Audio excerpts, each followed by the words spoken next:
Hi, this is Jean-Jacques Taylor, and you're listening to JacquesTalk. This is a podcast where I talk about the Cowboys, the team I've covered as a beat writer, columnist, TV insider, and radio host for 28 years. I'll also talk about the NFL and the things I love, working out, streaming, food, and all things down. Welcome to JacquesTalk, where sports is fluid. What's true today might not be true an hour, a day, or a month from now. I'm going to give you the truth straight, no chaser. Glad to have you aboard. Let's get it. Welcome, what's up everybody, to episode 154 of JacquesTalk. I'm your boy Jean-Jacques Taylor, joined by my dude, Big Joint the Big Rig. What's the sit rep, my brother?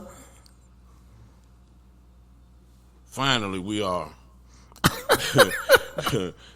Finally, the light is red. We are 5 by 5, and Operation JacquesTalk is a go.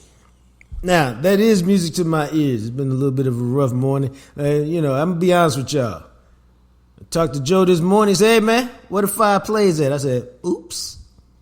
I've been up working, and I got the text messages to prove it. I was sending out text messages at 7 o'clock. I was working at 6 o'clock. I forgot today was Tuesday and to do the 5 plays. That's on me. I apologize. The game sucked anyway, so, there wasn't going to be no positive plays. Yeah. But still, I like to have the plays done. I know a lot of y'all look forward to them as Joe's favorite segment, so I humbly ask for your forgiveness. I apologize for not getting them done, even though I've been up since 4:30 and had plenty of time to get them done. But I did look up some other stuff that we're going to talk about after our conversation with Todd Archer this morning. This is the best week to forget 5 plays. You ain't never lied about that. Lee. Now, this is episode 154, which means 54. So right off the rip, it started with Randy White. Now, where does it go from there? Man, a bunch of guys, they gave the number, they shouldn't have had it. They shouldn't have had it. What's your boy name from North Carolina? That was terrible. Bruce Carter. Bruce Carter. They gave it to a white boy from Northern Arizona, linebacker too, I think. They gave it to didn't your boy from Ohio State wear that? Bobby Carpenter? Yeah, I thought he did. Bobby Carpenter wear 54? I think he did. You know what? I think you're right. They gave it to your boy before he changed numbers, Jalen Smith. Right? Yeah, there's some numbers, man, that shouldn't be worn. 12, 33, 54. Well, for a while, it got to, for a while before they changed the numbers, you only have, there's only so much you can do. It is. Now, we in trouble, dog. We forgot. I didn't really forget, but I kind of forgot, but I knew. Chuck Howley wore 54, the original 54. Okay. Chuck Howley just inducted into the Pro Football Hall of Fame. Yeah, Leroy Jordan was 55. Chuck Howley was 54. Yeah. Yeah. If you and a lot of y'all might not know Chuck Howley because he was, he finished playing early 70s before many of y'all were born, or you were just kids like me. Go look at his numbers. Oh, he was that dude. He is the only player from a losing team to be named defensive to be named MVP of the Super Bowl. Yep. But if you look at his numbers, he was a bad man. And I'm going to put it in perspective for you just how bad a man he was. If I'm not mistaken, he was a 5-sport letterman at West Virginia. No, that must have been high school. I can't remember. But he was a terrific athlete. How about that? He was a better athlete than you know. It might have been high school where he was a 5-sport athlete.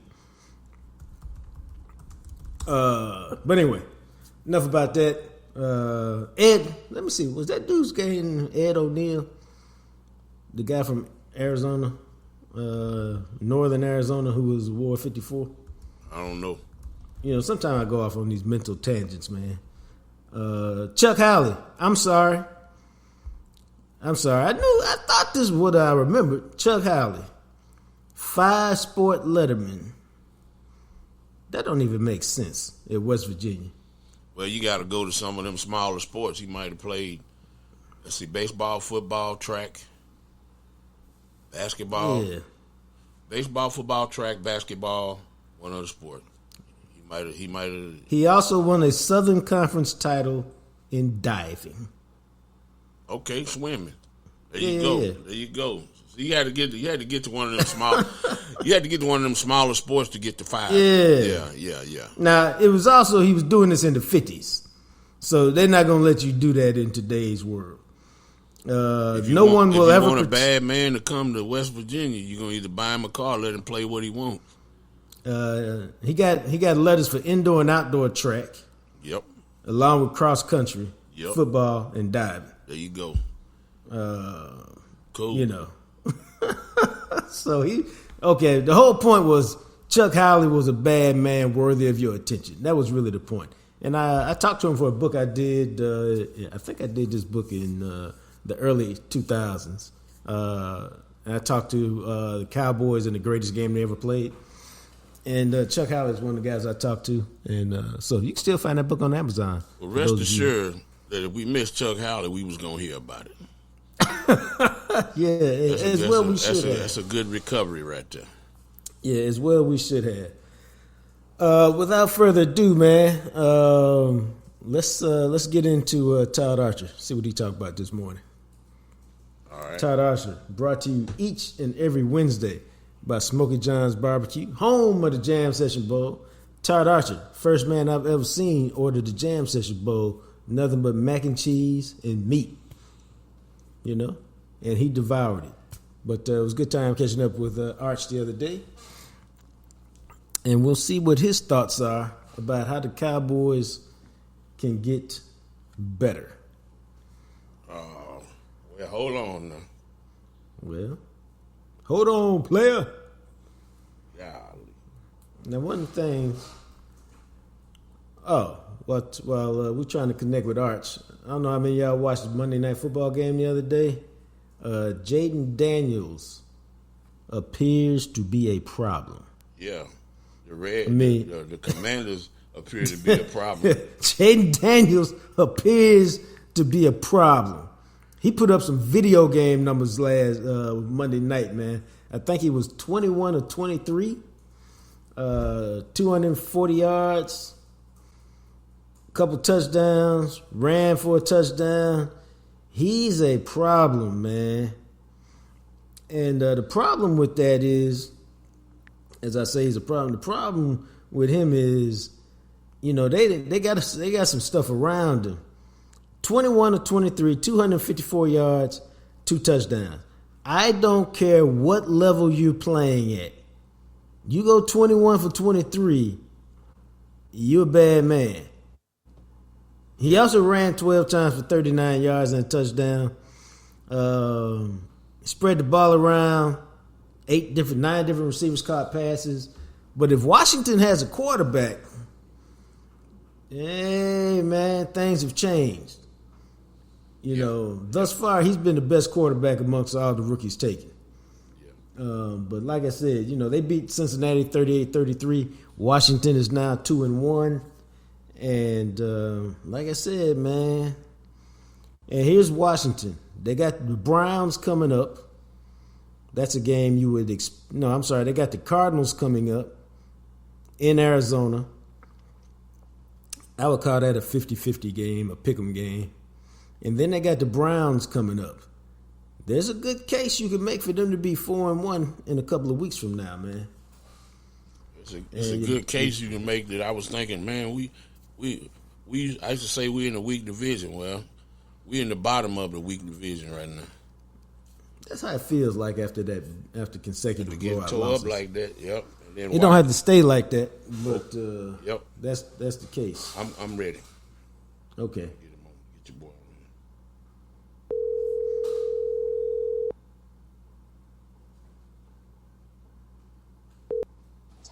Hello. What's up, Todd Archer? How are you, my friend? All right. How are you? I'm sure you're shocked because it's 9:00 and we're on the phone.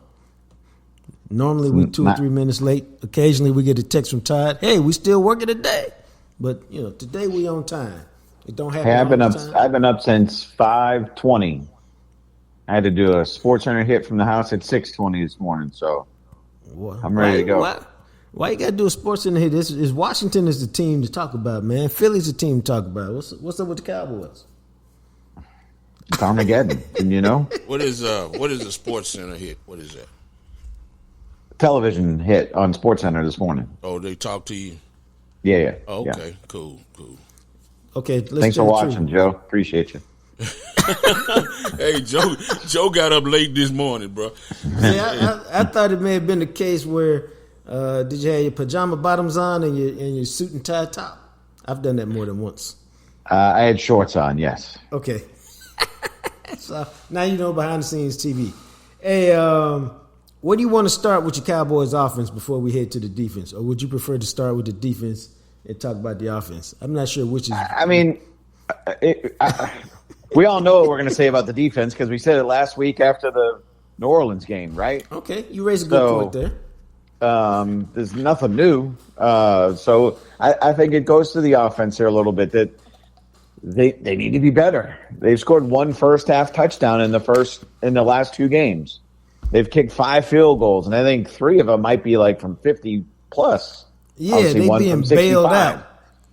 So, and then they've had 2 turnovers, including the costly one by Lamb there when they were driving when it was still, what was the score at that point? 14-3 maybe? Yeah, they were driving to make it 14-10.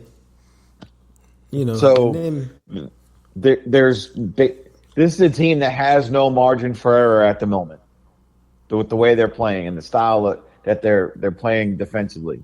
So you can't have those mistakes on offense. And so that they need their best players to play better. Like, you know, what's Dak's completion percentage this year? It's got to be the worst he's ever had.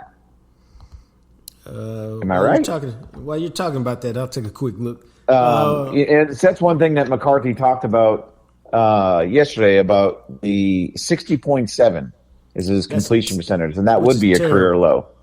So, and they threw 50 some odd passes last week, and or whatever the heck they threw, and it was completion percentage was below 50, or not below 50, below 60. So, and the run game. I mean, is it non-existent because the way the games have gone and they haven't been able to run it, and McCarthy they need attempts.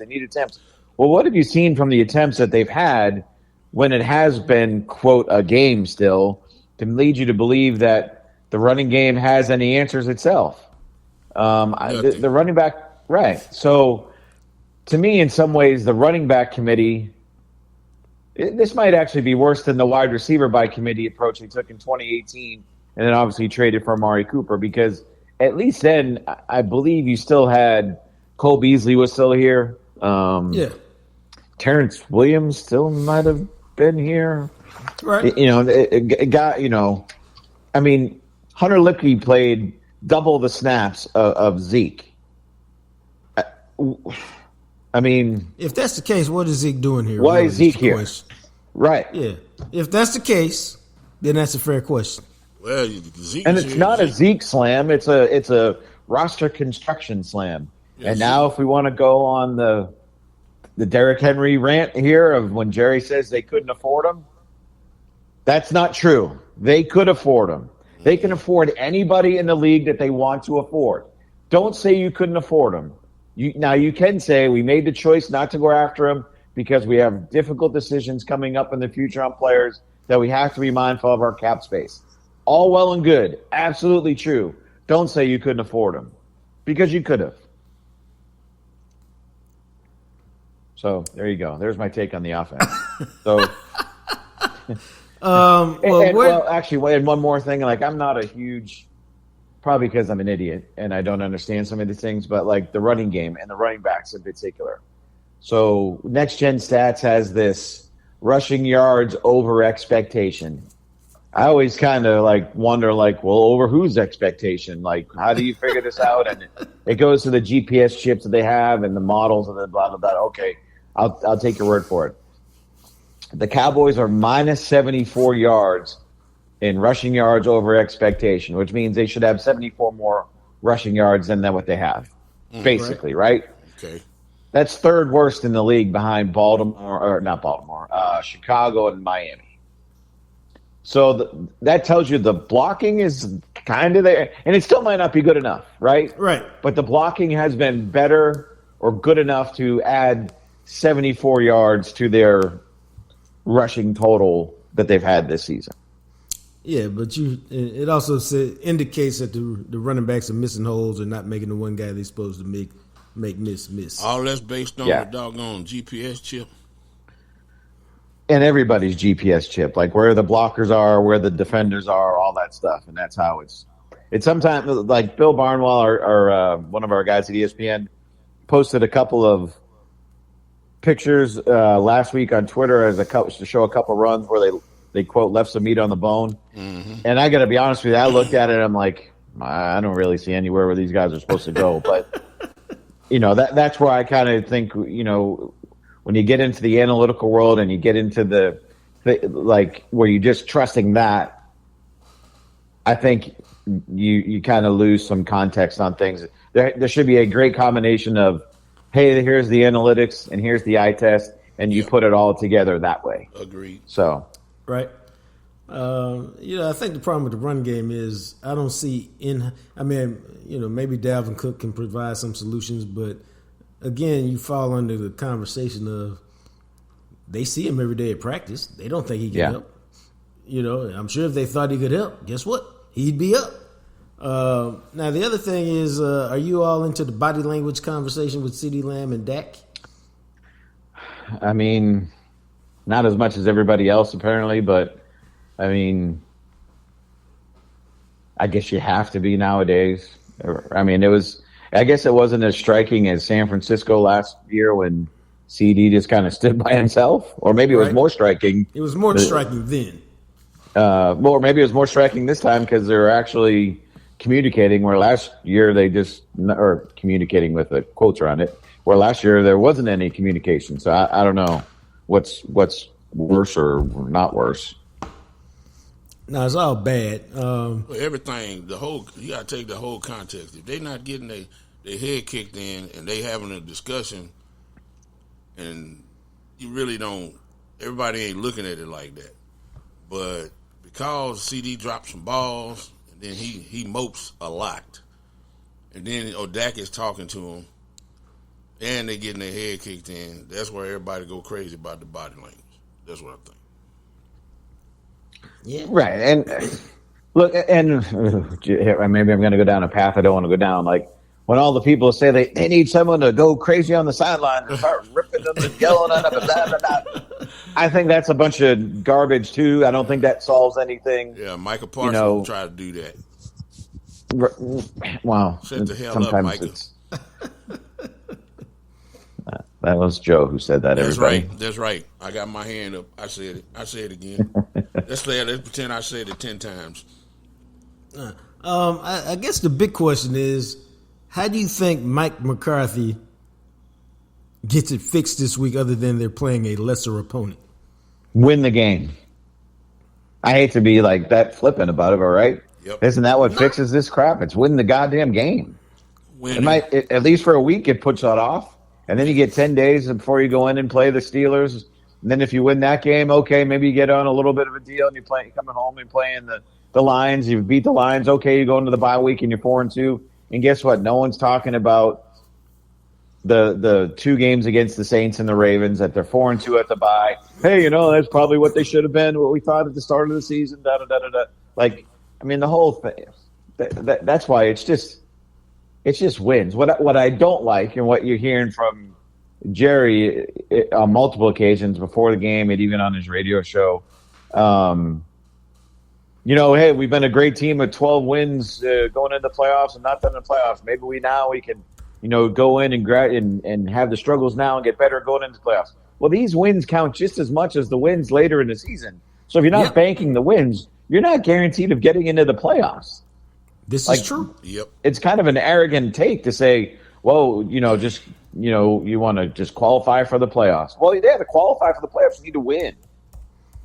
So that's where I kind of these games matter just as much as the games in December. So especially when they're 2 home games, that you're supposed to win your games at home, and this is a team that's done well at home, and now they've been terrible at home. So, yeah. What happens if they don't win this week?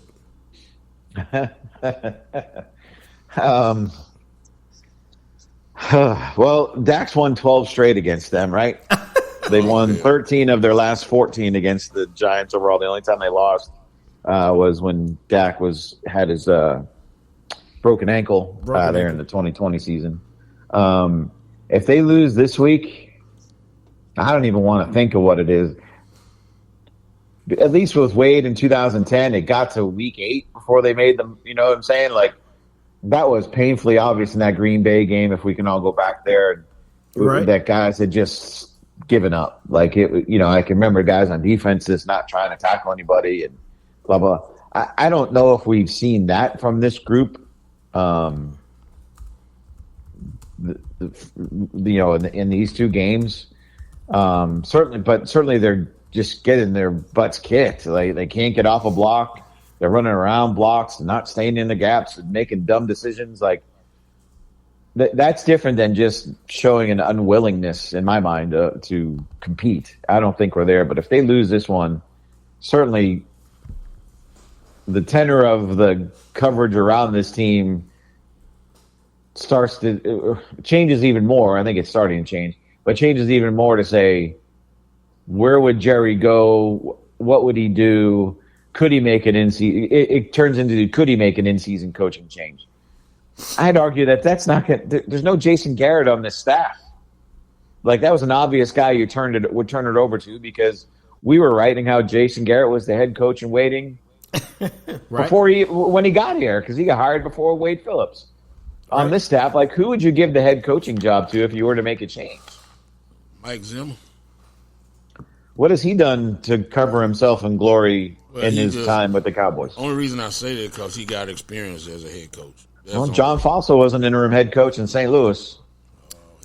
When Fisher got fired. I don't. Right. I mean, if we're going to use experience as that's the only. Al Harris is the assistant head coach. Yeah. Do they give it to Al Harris and let him? I mean, okay. Brian Schottenheimer. Do you give it to him? Give it to Al. If you want some fresh blood and a guy that might continue, give it to Al. The guy's not going to continue. They'll need a bigger splash than that. So, Todd raises an interesting point. You could probably give it to, you can't give it to Zimmer based on what we've seen, because Zimmer the defense is trash. Yep. So you can't, like, if the defense was good and the offense was terrible, you'd be like, okay, you can give it to Zimmer. But because the defense has been trash, you can't give it to Zimmer. Al Harris, I don't even know if you're Al Harris if you want the interim tag. The answer might. Yeah. What's he going to do? Say no? I mean, he's never been a coach. Yeah, I don't know. But here's the problem, in my opinion. Okay, you give a first-time guy like Al Harris the interim tag, and then they finish the season going 2-9. Now, when he tried to go get a real job, you got to try to sell a coach with a 2-9 record. That's why I say I don't know if you Al, if you like Al, I don't know if I want that. Bones Fossil might be the best guy because you give it to him. You don't have to give him the full-time job. He can go back to being a secondary coach. He works with both sides, that whole thing. I hate that we're having this conversation this week in the season, but I do think that if they don't beat the Giants, I have a hard time seeing how they're going to fall, get it right against Detroit. And that could be one of those, because of the way they play. Pittsburgh before that, right? Yeah, I mean Pittsburgh. Yeah, I mean, they really need to win this week. I think they will find a way because I think they're fighting for their season this week.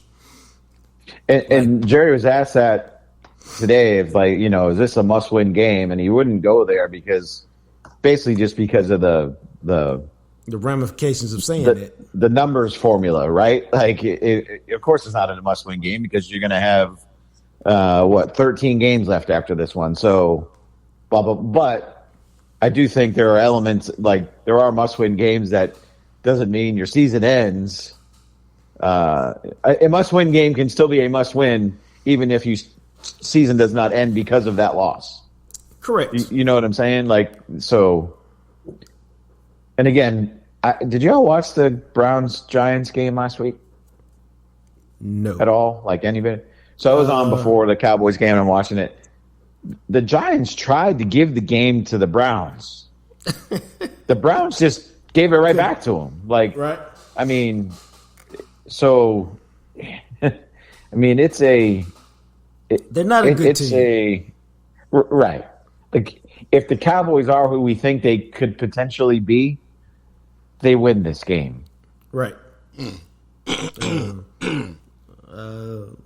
let me ask you something off the Cowboys for a second.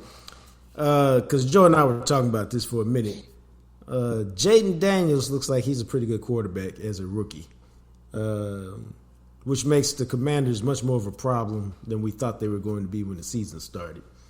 So, I think now I don't know. I think Washington's better than we thought, and so that's just one more reason why you have to beat the Giants because, the rest of the division looks a lot better.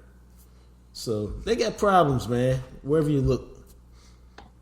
I watched the game last night, and it was funny to and Jaden Daniels was great, but then it was funny to see some people that who are either have been Washington fans for a long time or people who have covered this team for a long time, and they're talking about what Jaden Daniels was doing, and I'm like, do these people not remember what RG3 did his rookie year? I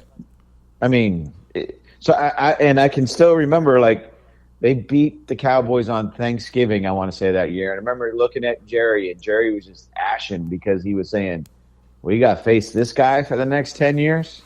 We got no chance. And obviously we know what happened. RG3 got hurt, didn't come back. Washington was Washington and just kind of has been a dumpster fire for a long time. So, no, we all had that conversation because I can't remember who I talked to, but it was somebody during halftime in that game, somebody in the front office, and they were saying basically the same thing, we got a problem because this dude is really good and he's young and how we gonna deal with it? And it worked itself out, but Jaden Daniels looks like he's having that same kind of effect on Washington, which makes them a much bigger threat than we anticipated. And McLaurin looks like, there were plays that he missed Terry McLaurin earlier in the game for a would-be touchdown, too. Right. There's still room for that guy to grow. But then you look at Washington's defense, and did the Bengals punt? I don't know if either team punted in that game. Neither one of them punted, It's the first time in a million years nobody punted. And so maybe even the Cowboys running back by committee can do some damage against Washington whenever they face the Commanders. But my friend, you selling hope. I refuse to partake in it. Okay, all right. I ain't mad at you, but I'm not partaking. We can deal with the reality, which is they got to figure out a way to win this week. We make anything of Micah and Tank on the sideline? I don't want to make any. I don't want to suppose anything without being able to actually talk to people and ask them what's going on. I can think of something, but I'm trying to be. I'm sorry. You can say that for Thursday. You're the guest on Thursday if he wants to go down that road. But I would just be guessing, and I don't want to guess. Fair enough. That was a weaselly answer. I apologize. No, it's not. That's a professional answer. I was being serious when I said, "Look at you trying to be a reporter." Yeah, that's what reporters do. Although I did read Tank's lips when he said, "You the man." That's you the man. Get out of my face. I didn't read it as that. I thought he said something else. So okay. You the man. Get the hell away from me. Yeah. With your 3 years in the league ass, don't tell me nothing. Sometimes it's preceded by "F you." You the man. Yeah, you the man. I need you to get out of my face. You ain't telling me nothing. Right. Go hug Mike Zimmer since you think this scheme is so good. Okay, I don't know if he said all that, man. Well, that's what he's saying. Mike saying Micah played well. Micah saying Mike called a great game and y'all gave up all y'all got ripped. I guess everybody else is terrible. I'm not a professional. I'm sorry, my bad. We're gonna have a conversation after you leave, Arch. But I'm curious as to this, your opinion on it. When's the last time the Cowboys drafted an elite defensive tackle? We've had this discussion in the media room, and is it Jay Ratliff? I sent Joe a message this morning. Tackle, yeah. I thought Jay was Yeah, they drafted him as defensive end, and forgive me. I thought he played defensive tackle, and then but he did. He was Wade Phillips' nose tackle. Yeah. Right. So that would be the last time, 2005. And because the point of it was, when you look at the Cowboys. Hold on, let me. Jason Hatcher was a pretty decent defensive tackle. What was the question? How'd you qualify it? Tyrone Crawford was a decent defensive tackle. Yeah, but he said elite. He said elite. Elite. Okay, if you're going elite, then yeah, Ratliff was a multi-time Pro Bowl guy and all that. So, when I was doing some research, I was using Pro Bowl as a standard because they've had good ones like Hatcher. Malik Collins was pretty good. Tyrone Crawford was pretty good, but they haven't had that dude. And they haven't spent a lot of quality picks on it. A lot of 6th and 7th round picks, not a lot of premium picks. Well, I'm looking at it right now. You got a 1st round pick in Mozzie. You got a 2nd round pick in Tristan Hill. I mean, the last two, if we want to say top 3 round picks, right? Those are the premium picks. Yeah. Osa, I would say Osa has been a good pick. Yep. He's part of this mess right now, so it's kind of. But Osa has been a good pick as a 3rd rounder. Neville Gallimore in 20. Yeah, but he wasn't. I mean, right. They tried to trade him after his 2nd year, and they didn't, or after his 3rd year, and didn't really have him do much last year. Tristan Hill in 19. You got Malik Collins in 16. Defensive tackle is just as big a crapshoot as quarterback. Yeah, except when you miss at the quarterback position, you're done. Yeah. But it's a lot of guys 1st round, first 10 picks, top 10, top half of the draft that don't pan out. Why do you figure that is? I think power. I think strength, power, system, what you ask them to do, all of that stuff. All the intangibles sometimes. You can get the size and all of that. You can see all that, but what's on the inside? Is that any different than any other position? I'm just asking. When you're down in the trenches, it's a little different.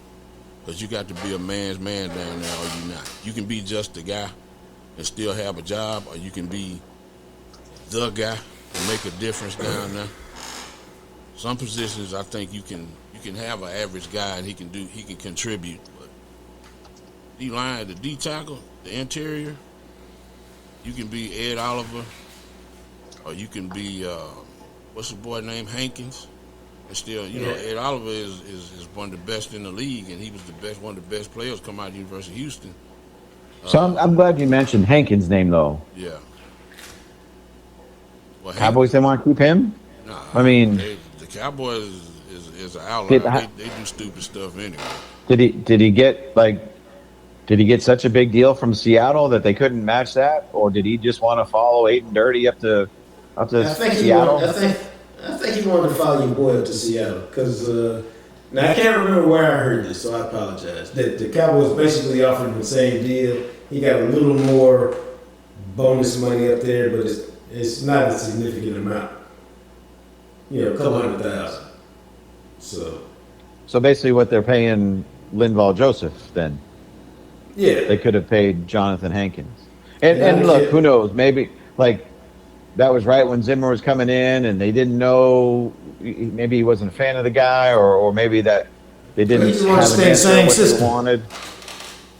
Yeah.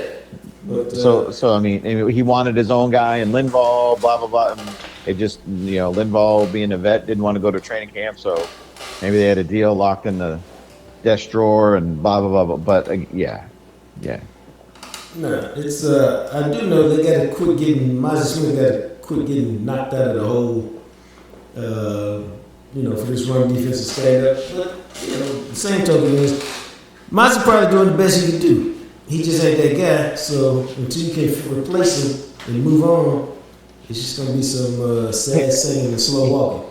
And that's because he's a 1st round pick. Everybody, he's gonna catch a lot of the brunt of it, right? And he didn't play well as a rookie and didn't play much as a rookie. But, I mean, you can just look at the games and see everybody is getting plastered. It ain't just him. Yeah. Right. I mean, there's everybody. And even DeMarcus admitted there were times it's on him. He wasn't skirting it. That it's on him too. Then he needs there are times he went to the wrong spot. There's been times where Mike has been in the wrong position. I can think of the first drive on the two, the first run by Lamar. No. He bid on Lamar. His eyes are not in the right spot twice. I think one on the 17-yard run by Justice Hill, or maybe on Lamar's touchdown. It's just. They're all equally. Donovan Wilson coming up, jumps over 2 gaps and doesn't stay where he's supposed to be. Leaves a hole on Derrick Henry's touchdown. Right. The whole hero, and this is where I struggle, not being a football guy and understanding these things. If a guy isn't in his gap, then if I'm the coach, okay, you're thank you very much. You're sitting next to me on the bench. And then we're going to put the other guy in there, and if he stays in his gap, whether he gets killed or whatever, and then I'll put the guy back in.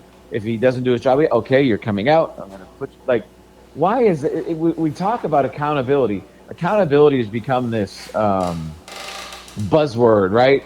In coaching searches, it's culture, and now for players, it's we're all going to be accountable. Well, what does that actually mean? If you can say the word accountable, but if you're not holding anybody accountable, it's empty and hollow. Well, accountability has to have some actions behind the word.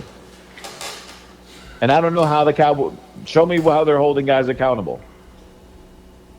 Well, because the only thing that gets these guys is playtime. The thing I was saying earlier is he needs to dumb it. He needs to dumb the defense down. Them guys don't know where to be. It reminds me of when Rex Ryan was coaching. Them guys was talking too much before the snap, trying to figure out who goes where and what they're doing. Cowboys doing a lot of jumping around. And like you said, if you're going to the wrong gap and you're doing the wrong assignment, maybe Zimmer need to dumb their defense down. Maybe they're trying to do too much. You can, But is that it's that's not it's analysis by again, paralysis. But I'm not paralysis by analysis. This is maybe on I can see that on coverages and things, but staying in your gap, isn't that high school ball? Isn't that something you learned back when you were 12? Bro, yeah, you know what? If each guy is trying to do his assignment and they don't really know, they're not really, once you get desperate, put it like this, they've been embarrassed by the Saints, they get desperate, that gets you out of position right there.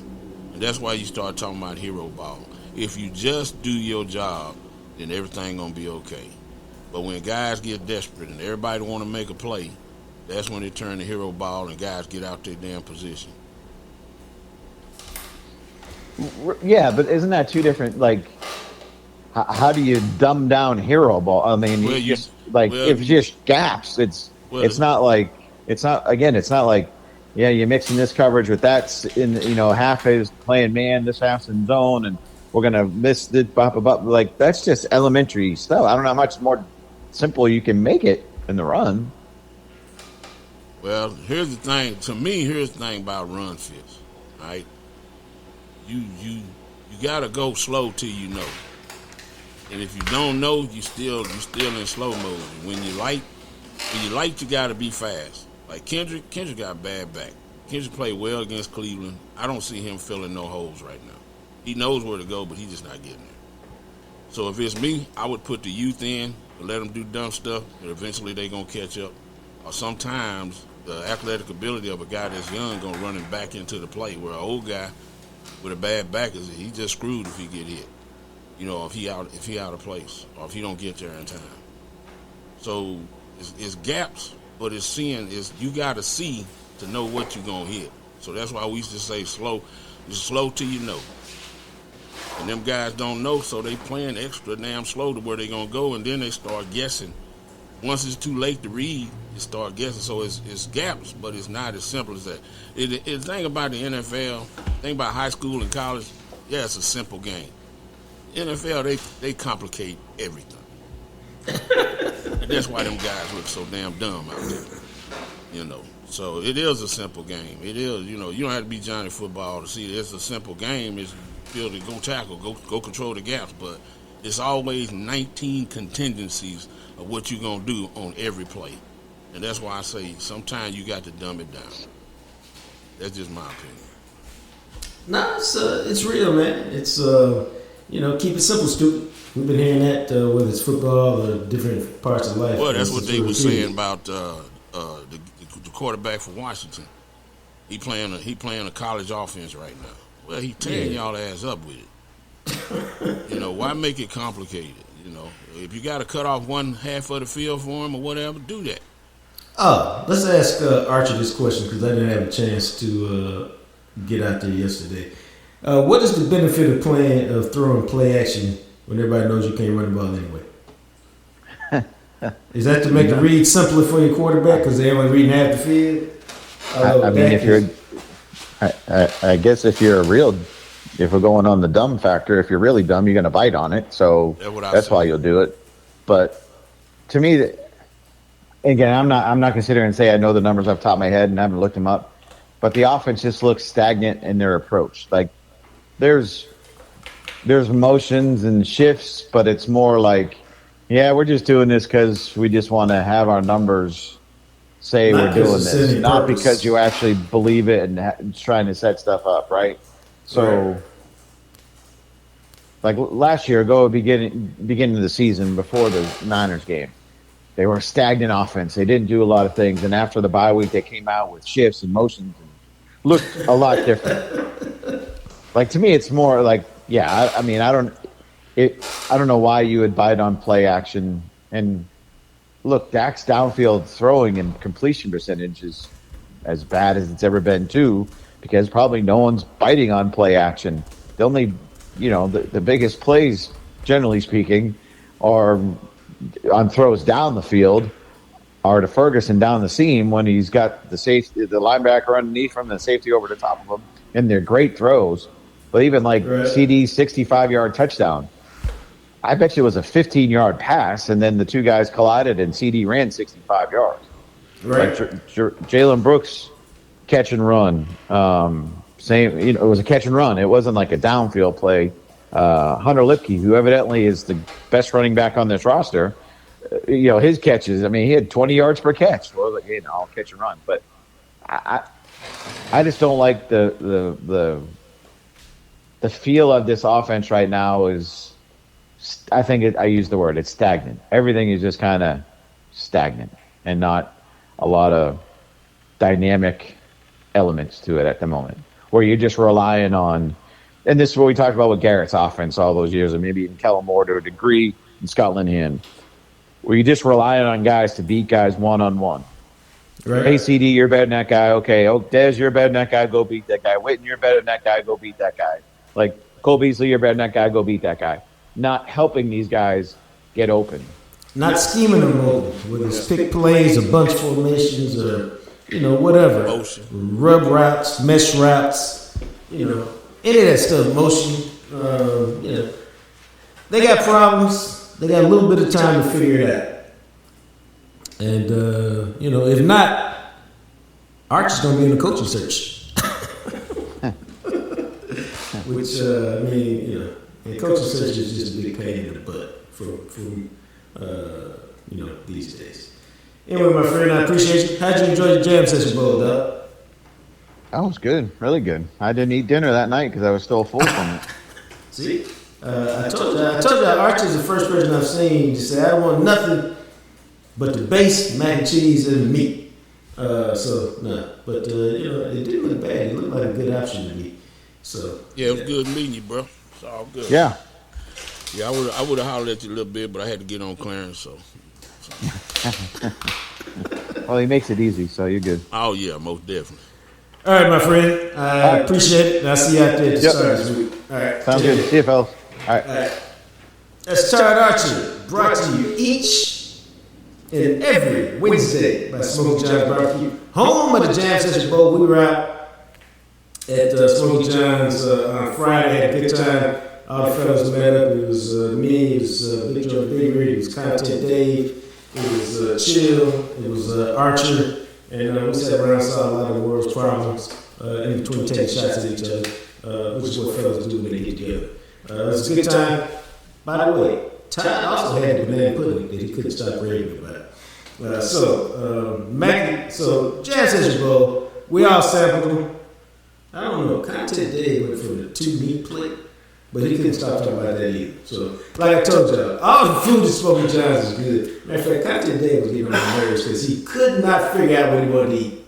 Hey, what do you think about this? What do you think about that? What about this? What about that? Dog, just pick something. Nah, you impatient, dog. That's all that is. Both things can be true. Roger that. Both things can be true. Roger that. I do lack patience. I ain't gonna lie. I've tried to work on that and get better, but I'm still a work in progress. Progress, not perfection. That's what Denzel told your boy, the security guard in Equalizer 1. Yeah, Equalizer 2 was good. Equalizer 3 was garbage. Okay, stop it. Back to the Jam Session Bowl. Is it mac and cheese based or macaroni based? 2 was garbage. 3 was good. Okay, go ahead. And then your choice, 2 out of 5 smoked meats. I went with the hot link and a brisket the other day. Sausage is good. Hot link is even better. I thought she put 3 meats in there. I don't know if she do that all the time for everybody. That's why I didn't say nothing, man. Oh, okay.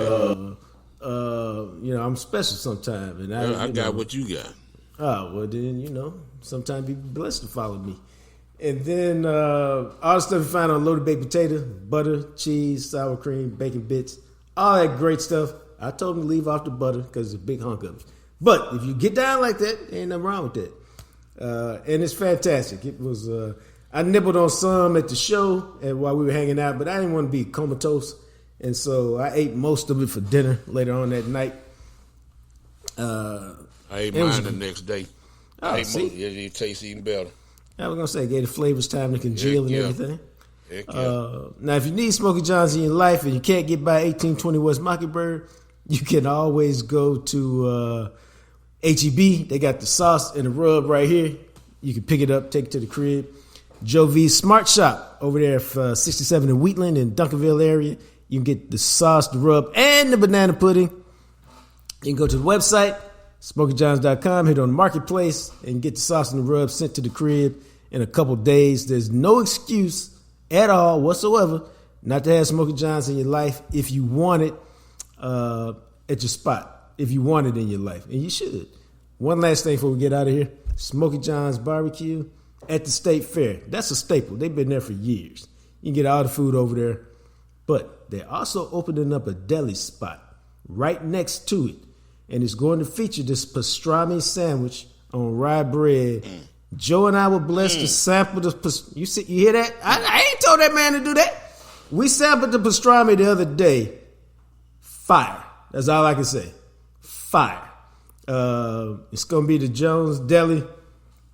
It's going to be right next to the Smoky John spot. So go by there, check it out. It was fantastic. Real talk. I ain't never had pastrami like that. It's pretty good, man. Nah, man. I mean, I could, if we had more time, I would, because, I'm just curious by nature. I talked to Brent, one of the two owners, Juan is the other one. I talked to him probably about 7-8 minutes on how you make pastrami and the different ways to make it and why theirs is different. It's got a little Texas feel to it. And it was fascinating. Maybe we'll share that with you. Got to check with them. They might not want that information. Roger that. Yeah, that's a good idea. Check and see if they. Joe is like, that's the first time you ever checked on whether somebody wanted something said out there. I'm not crazy, dog. Yeah. I know who butters the bread. Let's again. I forgot to do the 5 plays this morning. I got caught up doing a bunch of other stuff. I forgot today was Tuesday and I needed to do it, so I apologize. Part of the reason, just to pull you behind the curtain, is that this is not a normal week because they play Thursday instead of Sunday. So everything the Cowboys do at the Star is built on a different schedule, and so I'm on a different schedule, and I just slipped my mind. So forgive me. Put it on my head, not my heart, and we'll get those back to you next week after they play the Giants, and hopefully they beat the Giants because I ain't really trying to talk about Mike McCarthy getting fired for the next 13 weeks of the season. That being said, man, let's switch over to some college football and talk about what's going on in there. We got a huge game this week that we'll get to in a second, just because it's huge. It's Bama and Georgia. But Arch Manning had his first start, and he looked good, man. He made a couple of mistakes, but that's fine. It's going to happen. But Arch Manning in Texas are going to be a problem. At least for the next 3 or 4 years while he's there and while they got Quinn Ewers for another year. But they got it set up, man, and they're going to be a problem. Did you check any of Arch out this weekend? Yeah, a little bit. He looked good. I don't. Who did I watch this weekend? Of course, I watched Colorado. Well, I mean, what about Colorado? They do what they do. They whether they win or whether they lose, everybody watching Colorado, they are not irrelevant, as my man Paul Feinbaum said. Yeah, you want to see. Okay, if they good, you want to see them beat somebody again. if they like they are now, you want to see the train wreck. Right. So it's either you with them or you ain't, but you gonna watch. That is okay. Let me tell you something. That's who Dion is. You either with him and you think everybody's always messing with him and he's a great this and he's great that, he got all these great qualities and he's a good dude, or you think he's arrogant, he's this, he's that. I can't wait to see him get his head kicked in. Yep. And that's why their ratings are off the roof. And then you throw in the fact that they got two of the best players in college football who on a given play can do some incredible things, and they are must-watch TV, dog. They are. And that game the other day was really entertaining game. If you just go just on pure entertainment value, it's an entertaining game. And at the end, everybody's talking about the catch that the dude made in the end zone. The throw was phenomenal. I got some questions about the defensive call. They played the play. Instead of playing it like a doggone prevent, they played it like a pass play. They got guys. Yeah. They had guys in coverage that shouldn't have been in coverage. That should have been back. You got to play that GTFB defense. Yes. You know what that is?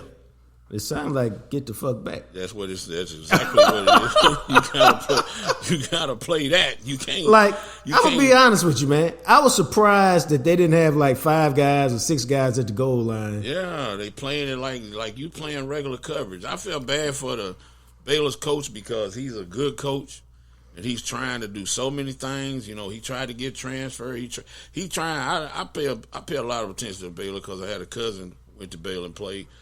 But he trying to do the right thing, but man, he just snake bit down there. You know, and he got transferred this year. He tried to be more tough this year. They did a lot of things to beat themselves.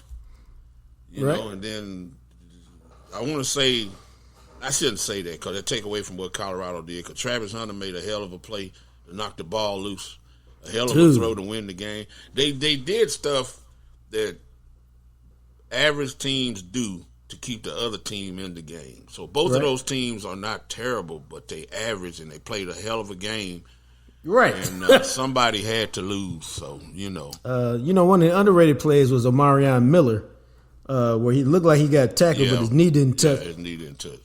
Now, the thing about Omarion Miller is I was in the house last year. He went for like 9 for 183, including a spectacular one-handed catch against USC. Against USC, yeah. And then we never heard from him again. Like, he disappeared. And you ain't heard from him the first month. That was his first catches was in the game the other day. Now, I've been texting Prime, but I haven't called him lately. I need to call and check in and be like, yo, what happened to Miller? Well, he getting a duck? They got some other experienced guys came in. That was the question. The question was going to be, did he do something, or you just got better receivers and he can't get no playing time?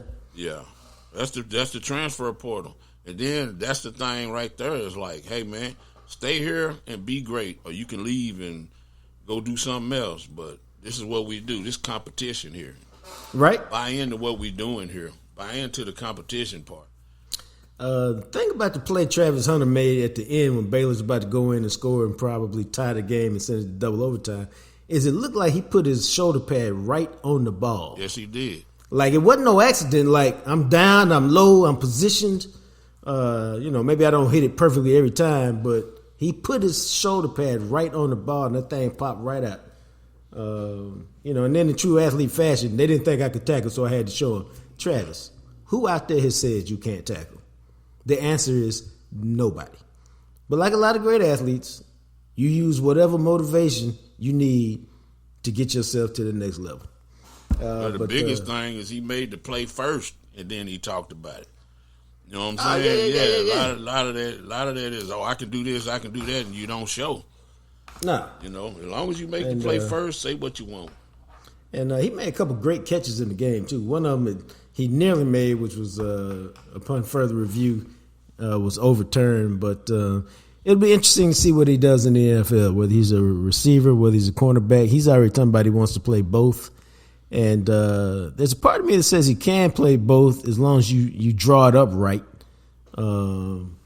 Because, again, the problem with if you're a corner and you use as a receiver, it just can't be a small package of plays where every time you're in the game, they go, oh, okay, he finna get the ball on the bubble screen, he finna run the deep route, whatever. You got to be in there enough that people see you as part of the offense. Okay. You playing grown-ass men in the NFL, and they want to win. So yeah, you go across the middle, catch them bubble screens. You better learn how to get down if you play both ways in the NFL. That's all I'm saying. No, I mean, protect yourself at all times. All of that is fair. It's all fair. I like to. I think he'll get a chance to do it. It's just a matter of how it gets done. Full time. Well, that's what I said. You have to be over there enough for you to be a real threat. Good luck with that. I have to look back and see. Like, I don't know, but trust me, he wants to do it. He gonna have some leverage, so he'll probably get a chance to do it. It's just a matter of how you plan it out and how you make it happen. But I think it's good for the league, and it'll bring some excitement, and we'll see. And I say it like a lot of us look at it and be like, man, you can't really do that. We were also the same people that said, I don't know if Shohei Ohtani need to pitch and hit. He'd probably be great in one or the other. Now, he's great in both of them, but we saw what happened when he focused on one. So, as Joe and I have been saying a lot lately, both things can be true. Yeah, I don't know. I gotta say, is college is a lot different because to me it's the intent. If somebody wants you out the game, you coming out the game. It's kind of like when Tony Romo had the collarbone. Right. People took it easy on him a couple times, and he was just throwing darts. And then I think the Dolphins or the Panthers or one of them teams decided, you know what, Tony? This stuff needs to stop, bro. You're not beating us today. If I get a chance to slam you, I'm slamming you. This pro football, I'm hurting your ass, and that's what happened. So sometimes it depends on the intent of the player. You got certain teams. I'm going along the lines of what you was talking about now. If you gauge it right, like say if you playing a physical secondary, don't do certain things with him. Yeah. If you playing a secondary that ain't so physical, yeah. So you got to make sure that you're paying attention to what's going on. All right, man. Let's Alabama, Georgia should be a great game this week. Georgia's they haven't looked that great relative to what we've seen in the past.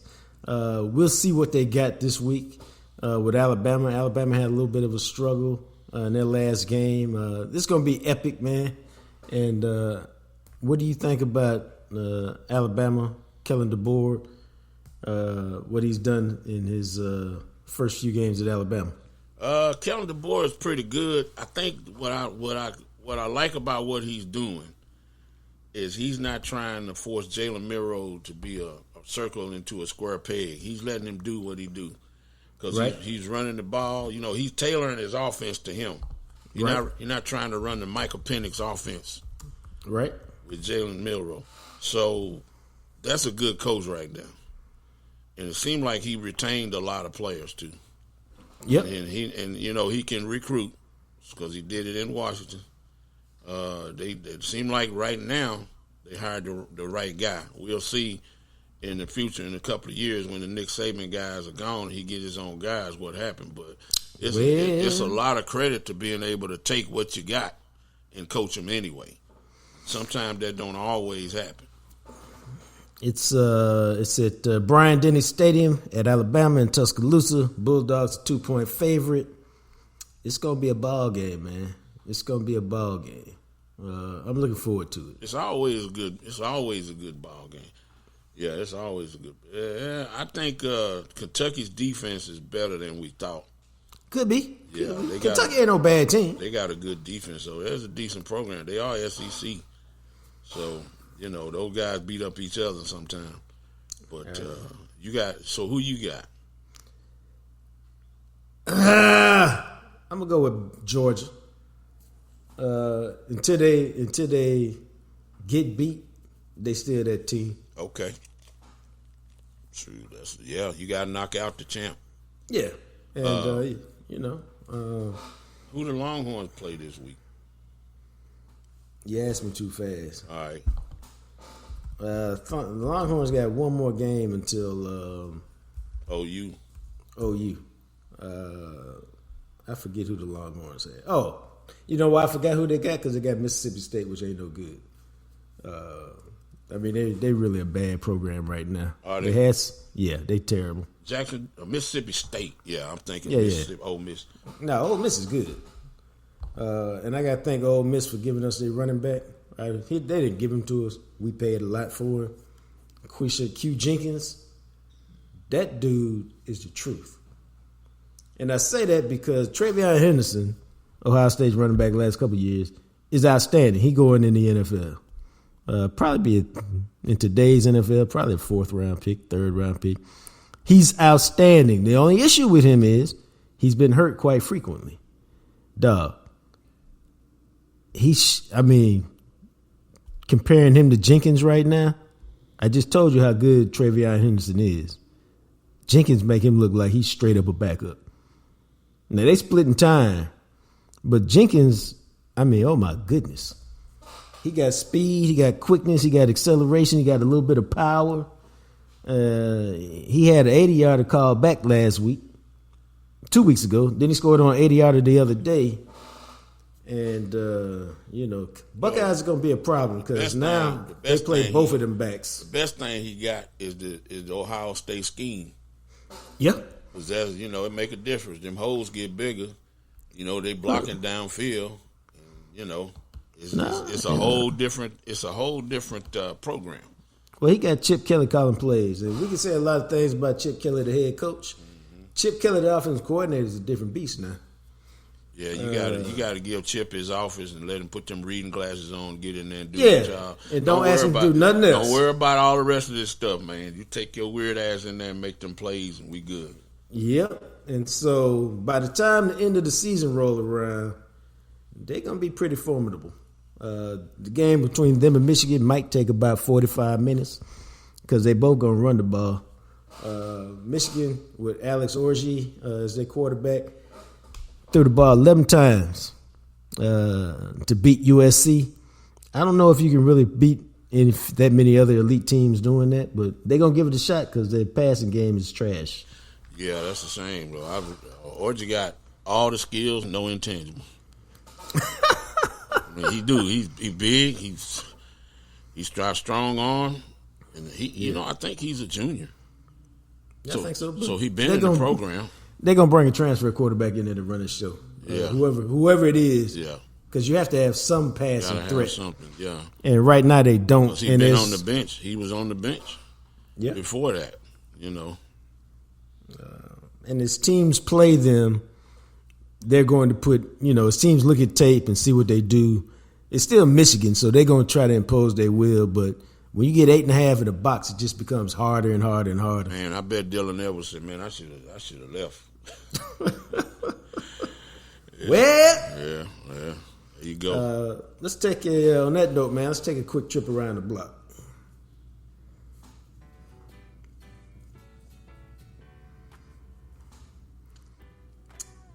I had a few things to talk about today, but given our time restraints, I'm going to trim it to 1.5. Okay, maybe 1 2/3. Want to give a rest in power to Sam Putney, the K104 legend. Had a stroke yesterday and died. Yeah, see that? I mean, a lot of us grew up listening to Sam or listened to him a lot over the last years as part of Skip Murphy and the Morning Team, which was, changed the radio game in a lot of ways for urban stations. I mean, it was a great way to start your day. Sam, a terrific dude, funny guy. Really seemed, I hate to say this when people die, but really seemed at peace with his life. And I'm saying this based on what Facebook friends like he is with, thousands of other people. What he put on Facebook, not that that's always a window into your life, but he seemed really at peace with what was going on with him and his family and everything. So it was really sad news to wake up to on Wednesday morning, because something like this is so unexpected that it just hits you harder. It's like that left hook you don't see coming. So prayers to him and his family. And, Chris Arnold, as most of y'all know, is one of my boys. And so I'm going to shoot him a text when we get done today. Just let him know I'm thinking about him because, death is hard, man. That circle of life, as I like to say, is a 12-letter cuss word. Everybody got to deal with it, but that don't make it no easier. The other third thing, man, is I love, I don't look forward to getting a new iPhone. Whenever I get a phone, are you a phone guy, dog? In terms of you used to get them all the time, or you don't like the hassle, and so you just get one every now and then? Yeah, I hang on to the phone that I got, but when I had Android, I had to get one every 2 years. How come? It's like they was designed to die. Okay. A malfunction, the screen mess up and all that. Now I switched to Apple. Right. And I see more people with cracked up, beat up Apple phones. And they still, you know what I'm saying? You still using them. Yeah. Why do you still use the same phone? Why do you get a phone repaired? Because you get function, you know the function of your phone. Right. You get used to using it. I've been a big Apple guy for a long time. But I used to be one of those people that got a phone whenever the new one came out. I got it. And now I've changed. I get more excited about the updates than I do the phone. Especially when they come with a big update that's like changing stuff. And that's what they did recently with that iOS 18. Hell no, I don't like them. Dog, that thing is the truth. And but I'm going deeper on it. I see what Apple's doing. As a reporter, you interview people all the time. I use my phone these days as a tape recorder. Everybody knows it's got voice memos on it. And I've used a lot of different apps over the years to transcribe interviews or to allow me to take better notes during interview. I'm in the constant search and constant quest for the best app. And recently, over the last 2 or 3 years, I've been using this app called Otter, like the animal. And it was a really good transcription. Like I could tape an interview, and the transcription of the interview would be probably about 90 to 95% accurate. Well, it was a good app. A lot of my students use it at SMU. And those who didn't know about it, I told them about it. Well, it was such a good app, dog. What did they do? They started going up in price. That thing was $129 for the year when it renewed in August. Let me tell you something, man. The new Apple update has a transcription service on it. I've already used it multiple times. It's even better than Otter. And I'm like, they finna drive Otter out of business, dog. Because they own a chunk of the cell phone market. And those people that use Otter, you can get this for free. Why would you pay $159 or $129 a year for it? I don't know if it's good or bad, because competition in business is always a positive. But let me tell y'all who won't be spending $129 on Otter next year. Me, not gonna do it. So the update also got some other cool stuff on it. You should check it out if you got an iPhone. I find it very useful. Put a big smile on my face because for me, the phone is a very functional tool. I spend a lot of time on my phone working. That's because we talked about this before. That's because It's fun. It's a good tool because you work with it. I bet I use about 30% of my phone. If that. The capabilities. Yeah. If that. Because it does 1,000 things. Yep. I mean, it do 1,000 things. And I'm like you, I bet we don't even use 30%. We probably use about 15% of what it's really capable of doing. And all you got to do is tool around on the internet and see some stuff that people are doing on phones and iPads. You'd be like, oh my God, can you really do that? Mm-hmm. But it's possible. And so it's really functional. And so anytime they come up with some real usable, helpful updates like this, I just get excited because it make your life easier. Well, I don't like updates because they move the button sometime or you get a whole different look and all of that. But what I do like about updates is I'm connected to a lot of different stuff. Right. Like with Android, you have to get drivers. Oh, I hate that. Yeah, I hated that. Well, when I flipped to Apple, I didn't have to get drivers for my drones. I didn't have to do none of that. For my printer, it just hooked straight up. That's a convenience right there. It might take you 2 minutes to get drivers, but that's 2 minutes I don't have to be aggravated. Right, aggravated. So Apple jumps on everything, so that's what I like. But the updates is funny because when they updated one time and people would call me and all of a sudden this big old picture would be in my face and I'm going, what the hell? And it's like when people call you and their picture comes to your phone. Right. The picture that they want to come to your phone comes to your phone. So it's all good. But yeah. All right, the last thing I had for you, since it looks like I'm going to get through all three of them anyway, is I was at the store, and I didn't intend to do this. I stopped by Sam's yesterday, and I found a tomahawk steak on sale, man. And I said, I've been trying to debate whether I was going to the store, to a restaurant, and order me one, whether I was taking the family. I was just trying to figure out how I was going to do it. So I bought the steak, man. And I looked up on Twitter or Google how to cook a tomahawk steak. Now, a tomahawk steak, for those of you who don't know, is a ribeye, and they kept the rib bone in it. It's extra long. Bone probably like 4 or 5 inches long. And the meat itself, dude, that steak had to be about 5 to 6 inches thick. Now, I ain't no grill expert. I'm not. But I got a Traeger grill, and I just followed the instructions, and it said cook it at 225 for about an hour. Mine took a little bit longer than that. I cooked it probably for about an hour and 12 minutes. I probably could have kept it on there for an hour, for probably another 8 minutes, 5 to 8 minutes. But I'm trying to, experiment a little bit, and it came out to be probably medium. Normally I like it medium well, but I said, let me try it medium, because everybody tells me it's got more flavor that way.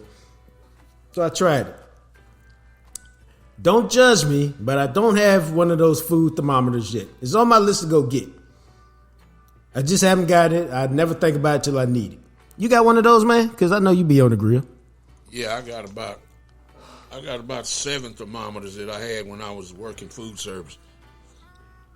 That's to check the meat on your truck. Check the temperature. Yeah, the temperature of stuff. Like, a lot of that stuff. Like the freezer got to be at least 12 degrees. And then the cooler had to be under 35 degrees when you delivered different meats. So instead of me turning them in, I actually kept them. So I got about 7. You're supposed to turn them in when your paperwork. I never turned them in. Right. It'd be all right though. They owed them to me. So as the meat looks fine on the outside, it's got a great looking sear on it. It looks really good. I go, let me take this knife and cut it open, just see what the inside look like. I told you I don't judge me. I'm still trying to figure out this out. Well, if you're using a thermometer, if you're cooking by temperature, you're doing the right thing. Yeah, but I ain't got the thermometer, so I'm going out to get one. Yeah, get one. So I did the old-fashioned way. I just cut it, looked at it, did the eye test. Mm-hmm. And I said, okay, I need to put it back in there for a few more minutes. I did that. And then I'm trying to get better. I brought it out. I let it rest. And then, dog, I sent my son a text. I said, hey, man, roll down, come on down and check out this tomahawk in all its glory. I sent him a text, man. Right about then, his mother walked in, and they had a very brief conversation that I couldn't hear. I just heard that they were talking. And then I told her, I said, hey, before we cut the steak, you should look at it. It's a beautiful thing I've done here. Hey, man, I pulled it out. I let it rest, and then I stuck it in the microwave, make sure no flies or nothing got to it. I pulled it out the microwave, man. Those 2 big old slabs that I had cut to see what it looked like, man, they gone. Right about then, my phone goes bzzz. I check my message. My son says, Dad, the steak was fantastic. I said, oh, you've already sampled it? Before I took my pictures, before I took my videos, all of that? And he thought that was the funniest thing ever. So, steak turned out all right, bro. Maybe you got a suggestion. I thought it was good, but not great. Seemed like the inside needed a little more flavor. Like maybe I need to take a syringe and inject something into it to make it a little more flavorful inside. You got any thoughts on that? No, I see a lot of people cook with butter. I see a lot of people sear those steaks. You know, get a pan and sear them. Okay. It's a bunch of I'm not a steak guy because I get gout. Right. So I don't eat a whole lot of steak. I eat that bone-in ribeye every now and then. But regular real steak, I ain't on food with that. All right. But it's a million ways to cook steak. You just gotta pick one, and then you see a lot of people master it. Yeah, because there's a lot of videos on cooking steak, and some people know what they're doing, some people don't. And you can screw it up. You can dry it out. You can do a lot of things. I was very concerned about that part. Yeah, but it's all good. It's all good. That's why I say butter. I didn't know you cook steak with butter till I started watching a lot of videos. Bruh, you know what? It was lacking butter. Yeah, that might have set it off. Yeah, that's because I was going to ask you what you season it with. But I seasoned with some cowboy butter from Kinder's. But the best thing about cooking your own stuff is you get to eat the mistakes. So, bruh, it's all good. Yeah. Last thing I'm going to say about that, and I'm not giving away no secrets. When I was talking to my boys, Brent Wine and Smokey John, I said, while you were perfecting the pastrami, what did you do with the tests? And they looked at me and shook their head and just said, man, we gave it all the way to everybody and anybody. And I was like, that sounded about right. Because, you never think while you're trying to perfect a recipe, you have to try it. Like if whatever it is, and sometimes it's good, sometimes it's not, and you can't eat all that stuff that you preparing to practice with. So yeah, you gotta give it away to somebody, man. Oh yeah. I guess that's what my son thought. He took, dog, he must have had about 12 or 14 ounces of steak right there, and I was just like, damn boy. But I don't know if he had nothing else with it. He might have just ate that. Well, anyway, if it's good, it's good. I guess. Like I said, I thought it was solid. I didn't think it was great. Well, I used to deliver Roadhouse. They got the fall off the bone ribs. Yeah. And I was in Missouri one time delivering Roadhouse, and we went in there, and the manager was all pissed off. I said, "What's going on?" They left the ribs in too long, but they wouldn't fall off the bone. Guess what? He said, "Y'all can have all the ribs you want." Yeah, said, buddy. All righty then. I did. We went and got some containers. We was eating ribs on the way to Columbus. We was in Blue Springs. We was on the way to Columbus to the other drop. Man, we was eating ribs on the way. They wouldn't fall off the bone, but they were still off the chain. I said, man, let me know next time this happens. He said, oh no, it won't happen again. I promise you that, because Willie on ribs, Willie is gone. All right then. But they gonna cook it to perfection, and all of that, and watching some of them dudes do prep. Some of those restaurants do prep. Roadhouse, one of the better ones, and one of the cleanest restaurants you can go to. Right, I feel you. Yeah. The block to you. Let me get my words out. The block is brought to you by CTC Chiropractic. 3 locations: DeSoto, Trinity Groves, Frisco. I've been trying to figure out, like a lot of y'all here chiropractor, you just turn your nose up like, quack, that ain't real, doc. Let me tell y'all something. Think about your car, because this is how I thought about it today, and this is me. We all got to get our wheels aligned here and there. But why? Because you're driving down the road, you're hitting potholes, you're hitting this, you're doing that, you stop, you start, and your car get out of alignment. It makes your tires run bad because it's out of alignment. Chiropractor is just like that. He just put your body back in alignment. Let me tell y'all what happened to me yesterday. This is real talk. I think I told Joe, I told somebody, maybe I told y'all. I tweaked my shoulder lifting about 3 weeks ago. Because I got caught up with my boys and I put too much weight on there. Wasn't a lot of weight. It's probably, I think I did it on 225. But I tweaked it coming down. And so I haven't really been able to do, like I stopped the bench press. I told you I just did 225 a few weeks ago. I stopped it at about 155 yesterday because I was like, I feel this twinge on 155. I said, I'm staying at 135 today because I don't want it to hurt. So I just happened to mention this to my boy.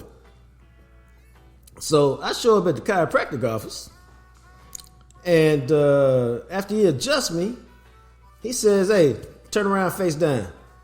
And he grabs my shoulder and reaches up under it, and I'm screaming like a banshee. Because I ain't gonna lie, that thing hurt. But it lasted 5 seconds. And then he did it on my bicep. And then he did it on my shoulder again, and he moved my shoulder and stretched it. And I said, okay. And he said, okay, I'm done. He said, put some ice on it. Check it in a couple days. Man, when I tell you my arm and my shoulder felt brand new this morning, I sent a text and I said, what did you do to my shoulder? And this is what I got back, Joe. I removed the trigger point in your bicep and your tricep muscles and adjusted the shoulder and your shoulder blade, which put the function back in your shoulder. I said, well, damn, dog. And then I went and read up on trigger points. And trigger points are just lumps in your muscle that professionals can feel. And he rubbed it out, and that eliminated all that. My point is, instead of being sore now for another 3 weeks waiting for it to heal on its own, I'm back right. Went to the gym this morning, did the normal amount of weight. I'm good. All because I went to the chiropractor. So give CTC an opportunity to align your body just like they do mine. DeSoto, Trinity Groves, Frisco, they got a deal going right now. $47 first visit gets you an exam, your x-rays, and your first adjustment. So you got no excuses. You can check them out at ctcchiropractic.com and make an appointment. And just make sure you tell them your boy JJT sent you. We would love for you to follow the show on YouTube at The Real JacquesTalk. We got the Roy Williams interview up, and we got another one coming for you next week on Lincoln Coleman, former star at Bryan Adams, who had the most memorable game of his career on Thanksgiving Day. You can also follow the show on IG at The Real JacquesTalk. Hit me up on X at JJT Journalist. And then you can hit me up on, follow me on Clapper at I Am Jean-Jacques Taylor. For Big Joe and the Big Rig, until we chat again, you guys be blessed.